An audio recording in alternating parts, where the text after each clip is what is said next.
20 वर्षों के बाद बीजेपी के पास गृह मंत्रालय का पद आया। गृह मंत्रालय आया तो बीजेपी अपनी नीतियों के अनुसार एक्शन में है। गृह मंत्री सम्राट चौधरी ने अपराधियों को चेतावनी दे दी है, या तो अपराध छोड़ो या बिहार छोड़ दो, वरना बुलडोजर भी तैयार है और माफिया की लिस्ट भी। तो क्या है बीजेपी बिहार में यूपी मॉडल अपनाएगी और क्या सम्राट के बहाने बीजेपी की साख दांव पर है? इस रिपोर्ट को देखकर समझिए। के लिए टाइम नहीं है, अपराधी के लिए बिहार से बाहर ही अपराधी को जाना होगा। सुशासन की सरकार में गृह मंत्रालय अब बीजेपी के पास है और अपराधियों को ये साफ संदेश गृह मंत्री सम्राट चौधरी का है, या तो अपराध छोड़ो या बिहार छोड़ दो। 20 वर्षों के बाद पहली बार नीतीश कुमार के पास गृह मंत्रालय नहीं है। उप मुख्यमंत्री और बीजेपी के नेता सम्राट चौधरी को गृह विभाग की जिम्मेदारी सौंपी गई है। गृह मंत्रालय का जिम्मा मिलने के बाद सम्राट चौधरी के पास राज्य की कानून व्यवस्था और पुलिस का कंट्रोल आ गया है। इससे सम्राट चौधरी का राजनीतिक कद भी बढ़ गया है। सम्राट चौधरी एक्शन में हैं। उन्होंने साफ साफ शब्दों में अपराधियों को चेतावनी दे दी। बुलडोजर तैयार है, 400 माफिया की लिस्ट भी रेडी है। जो अपराधी हैं, चाहे वो किसी भी स्तर के माफिया हो, जमीन माफिया हो, बालू माफिया हो या शराब माफिया, इसको चिन्हित करने का काम किया जाएगा। उनके खिलाफ कार्रवाई की जाएगी। साथ ही साथ जो हमारे यहाँ जितने स्कूल कॉलेजेस हैं, पिंक पेट्रोलिंग के तर्ज पर सभी जगह कोई रोमियो घूम नहीं सके, कोई हमारी बहनों को छेड़ ना सके, बच्चियों को नहीं छेड़ सके, इसके लिए विशेष फोर्स लगाने का काम किया जाएगा।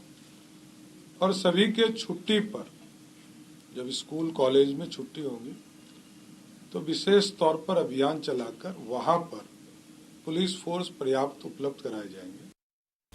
सम्राट चौधरी ने कानून व्यवस्था दुरुस्त करने के लिए डीजीपी के साथ बैठक की। बैठक के बाद डीजीपी विनय कुमार ने बताया कि अपराधियों पर नकेल कसने की तैयारी शुरू हो गई है। 400 अपराधियों की संपत्ति सीज करने की कार्रवाई हो रही है। 1300 अपराधियों की लिस्ट भी तैयार है जिनकी संपत्ति जब्त होगी। इनमें बालू माफिया, भूमाफिया, शराब माफिया और सुपारी किलर जैसे लोग शामिल हैं। संपत्ति जब्त करने के लिए न्यायालय में प्रस्ताव समर्पित है। न्यायालय उस पर विचार कर रही है और 1200-1300 और लोगों को चिन्हित किया गया, उनके कागजात तैयार हो रहे हैं जो अपराध से संपत्ति अर्जित किए हैं। उनमें 400 का प्रस्ताव हम लोगों ने तैयार करके न्यायालय में भेज चुके हैं और बाकी 1200-1300 पे कार्रवाई हो रही है। इसमें liquor mafia, sand mafia, contract killers, इस प्रकार के बहुत सारे अपराधी हैं। गृह मंत्री ने एक खास एंटी रोमियो स्क्वाड का गठन की बात कही है सर, जो लड़कियों की सुरक्षा। हाँ, उसके लिए जितने इम्पोर्टेंट स्कूल्स हैं, कॉलेजेस हैं, वहाँ पर हम लोग करीब 2000 स्कूटी खरीदने जा रहे हैं। इसी वर्ष खरीदा जाएगा। गृह मंत्री सम्राट चौधरी के कड़े तेवर का असर भी दिखने लगा। किशनगंज पुलिस ने मादक पदार्थ स्मैक के अवैध कारोबारियों के खिलाफ अब तक की सबसे बड़ी कार्रवाई की है। शहर के खगड़ा मेला ग्राउंड इलाके में बने स्मैक के अवैध अड्डों को सदर थाना पुलिस ने जेसीबी मशीन से पूरी तरह ध्वस्त कर दिया।